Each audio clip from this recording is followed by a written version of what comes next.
প্ৰিয় দৰ্শক, এইবাৰ মই আপোনালোকলৈ লৈ আনিছোঁ এটি নিয়োগৰ বতৰা।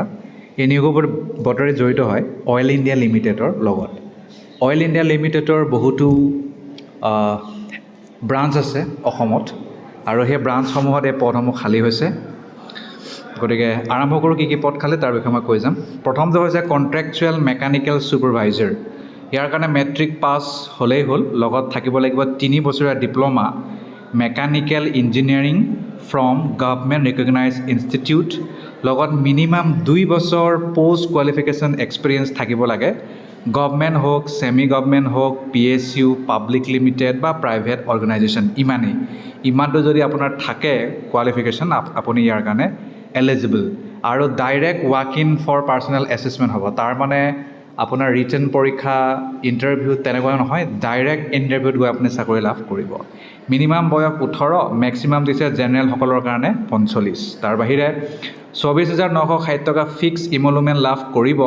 তাৰ বাহিৰে আপোনালোকে আপোনাৰ এটেণ্ডেঞ্চ মতে পেইড লিভ, হলিডে ইত্যাদি লাভ কৰিব। ভেৰিয়েবল ইমলুমেণ্ট 960 টকা লাভ কৰিব পাৰ ডে প্ৰত্যেক ৱৰ্কিং ডে'ৰ বাবে।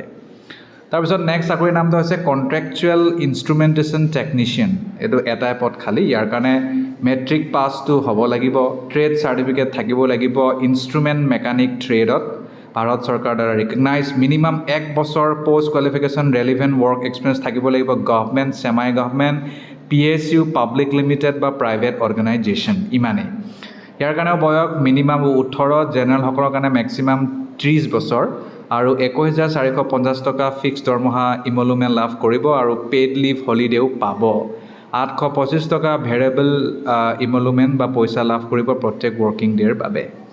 তাৰপিছত আহিল 3 নম্বৰ চাকৰিৰ নামটো হৈছে কণ্ট্ৰেকচুৱেল এছিষ্টেণ্ট ডিজেল মেকানিক। এটাই পদ খালী, মেট্ৰিক পাছ কৰা, ট্ৰেড চাৰ্টিফিকেট থকা ডিজেল মেকানিক ট্ৰেডত। তাৰপিছত মিনিমাম 1 বছৰ post qualification relevant work experience থাকিব লাগে, গভৰ্ণমেণ্ট হওক, semi government, PSU, public limited, private organisation ইত্যাদি। বয়স মিনিমাম 18, মেক্সিমাম জেনেৰেল হ'লে 30, 21,450 টকা প্ৰতি মাহে লাভ কৰিব। পেইড লিভ পাব, হলিডেও পাব, 825 টকা ভেৰিয়েবল ইমলুমেণ্ট লাভ কৰিব। সকলো 3টা পদেই আপোনাৰ আনৰিজাৰ্ভ বাবে খালী, ৰিজাৰ্ভ কেটেগৰীৰ বাবে এটাও নাই। 100 মাৰ্কছৰ পাৰ্চনেল এছেছমেণ্ট হ'ব, ডাইৰেক্ট ৱাক ইন ইণ্টাৰভিউ হ'ব। তাৰপিছত কোৱালিফাইং বা পাছ মাৰ্ক 50 থাকিব লাগিব সকলো কেটেগৰীৰ বাবে। আৰু আপোনাৰ প্ৰফেচনেল নলেজ চাব, আপোনাৰ নিজৰ ডিচিপ্লিনৰ সেইটো, আৰু স্কিল চাব, পাৰ্চনেল এট্ৰিবিউট চাব, আৰু চফ্ট স্কিল চাব, আৰু মেৰিট বেচিছতেই আপুনি চাকৰিটো লাভ কৰিব। আৰু আপোনাৰ কণ্ট্ৰেকচুৱেল মেকানিকেল ছুপাৰভাইজাৰ এটা যিটো পদ খালী 26 আগষ্ট তাৰিখে 7 বজাৰ পৰা 9 বজাৰ ভিতৰত হ'ব।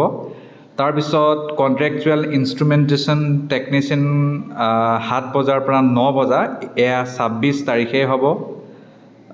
তাৰপিছত কণ্ট্ৰেকচুৱেল এছিষ্টেণ্ট ডিজেল মেকানিক এটা পদ খালী 26 আগষ্ট তাৰিখে হ'ব, 7টাৰ পৰা 9টা বজা। সকলো টাইম ছেইম হয়। জেগা হ'ব Duliajan club, oil India limited. আৰু 7 আৰু 9 বজাৰ ভিতৰত গৈ পাবই লাগিব। আপোনালোকে খেলি মেলি কৰিব নোৱাৰে, টাইমটো ইয়াত কৈ দিছে। তাৰপিছত যদি আহে ৰেজিষ্ট্ৰেশ্যন নাপাব, পৰাপক্ষত আগত গ'লেই ভাল। এটা ছেট ছেল্ফ এটেষ্টেড অৰিজিনেল, এটা set xerox copy self attested, আৰু এটা ছেট অৰিজিনেল ডকুমেণ্ট নিবলৈ নেপাহৰিব। সেইটো লাগিবই, সেইটো নহ'লে কিন্তু আপোনালোকে তাত বহিব নোৱাৰিব। জব প্ৰফাইল আপোনালোকৰ যি সেই জবৰ লগত জড়িত কাম থাকে আৰু সাধাৰণতে সেইবোৰে লাগিব। ছেল্ফ এটেষ্টেড আৰু অৰিজিনেল আপোনাৰ পাৰ্চনেল বায়'ডাটা আৰু ফটোগ্ৰাফ, আৰু ID, DOB, admit card, marksheet, মেট্ৰিকৰ পৰা আৰম্ভ কৰি caste certificate, NOC, Aadhaar, PAN, bank passbook, provident fund member passbook ইত্যাদি। এইবোৰ আপোনাৰ তাত লাগিব, সেইবোৰ দিলেহে কামত হ'ব। সকলো তথ্য লাভ কৰোঁতে https://www.oilindia.com, oil for all career @oil career openings/result ইত্যাদি তাত অপশ্যন পাব, তাতে আপোনালোকে ক্লিক কৰিব লাগিব। তাৰপিছত এইটো হৈছে বায়'ডেটাৰ ফৰ্ম। এইটো তেওঁলোকৰ ৱেবছাইটত পাব। এই ৱেবছাইটৰ মই যিটো ৱেবছাইটৰ কথা ক'লোঁ তাত পাব। আৰু পাৰ্চনেল বায়'ডাটা, কণ্ট্ৰেকচুৱেল এংগেজমেণ্ট, এই ফৰ্মটো ফিল আপ কৰি ফটো ভৰাই ইয়াত লৈ যাব লাগিব। সকলো তথ্য ইয়াত ভৰাব লাগিব, যি তথ্য তেওঁলোকে বিচাৰিছে। ছিগনেচাৰ মাৰিব লাগিব, ফুল নেম, ছিগনেচাৰ, ডেট, আৰু লগত কি গাঁঠি দিব লাগে ইয়াত চব লিখা আছে। সেইটো আপোনালোকে লৈ যাব লাগিব। ধন্যবাদ।